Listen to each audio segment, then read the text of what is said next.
நண்பர்கள் அனைவருக்கும் இனிய வணக்கம். நண்பர்களே, இன்று பார்த்திங்கன்னா சனிக்கிழமை 29/11/2025.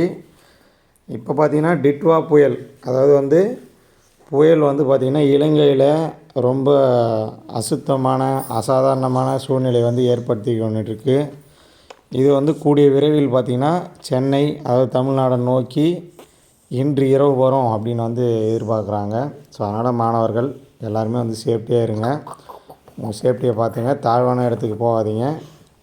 உயரமான இடத்துல போய் சேஃப்டியாக இருங்க. வீட்லேயே சேஃப்டியாக இருங்க. ஸோ இப்போ இந்த வீடியோ எதுக்குன்னு பார்த்தீங்கன்னா அடுத்த வாரம், அதாவது வரக்கூடிய வாரம் பார்த்திங்கன்னா நான் முதல்வன் எக்ஸாம்ஸ் 3rd செமஸ்டர் பாலிடெக்னிக் மாணவர்களுக்கு வைக்கலாம் அப்படின்னு சொல்லிட்டாங்க. நிறைய காலேஜில் டேட்டும் ஃபிக்ஸ் பண்ணிகிட்ருப்பாங்க. ஸோ உங்கள் கல்லூரியில் டேட் ஃபிக்ஸ் பண்ணாங்களா இல்லையா அப்படின்றத கமெண்ட் பாக்ஸில் கமெண்ட் பண்ணுங்கள். அதுவும் அவங்க என்ன சொல்லியிருக்காங்கன்னா ஏற்கனவே சொன்ன டேட்டு, அதாவது ப்ராக்டிக்கல் எக்ஸாம்ஸ் எல்லாம் ஃபினிஷ் பண்ணுறதுக்கு ஒரு குறிப்பிட்ட டேட் சொல்லியிருந்தாங்க.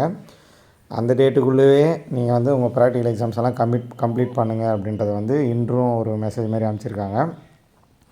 ஸோ அதனால் உங்களுக்கு எப்போ அந்த நான் முதல்வன் எக்ஸாம் ஃபினிஷ் ஆகுது அப்படின்றத கமெண்ட் பாக்ஸில் கமெண்ட் பண்ணுங்கள். நீங்கள் ஃபைனல் இயர் மாணவராக இருந்தீங்கன்னா உங்களுக்கு எல்லா ப்ராக்டிக்கல் எக்ஸாம்ஸும் முடிஞ்சிருச்சா அப்படின்றத கமெண்ட் பாக்ஸில் கமெண்ட் பண்ணுங்கள்.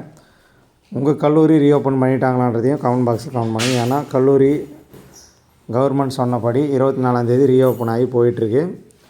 ஒரு சில கல்லூரிகளில் இந்த ப்ராக்டிக்கல் எக்ஸாம் சார்பாக லீவ் விட்டுனாலும் விட்டுருக்கலாம். ஸோ அதனால் உங்கள் கல்லூரி ஓப்பன் ஆகிடுச்சா, உங்களுக்கு 3rd செம் ப்ராக்டிக்கல் என்றைக்கு நடக்குது, நீங்கள் ஃபைனல் இயர் இருந்தீங்கன்னா உங்கள் எல்லா எக்ஸாம் கம்ப்ளீட் ஆகிடுச்சான்றதை கமெண்ட் பாக்ஸில் கமெண்ட் பண்ணுங்கள். நம்ம இன்னொரு வீடியோவில் ஈவினிங் சந்திக்கலாம்.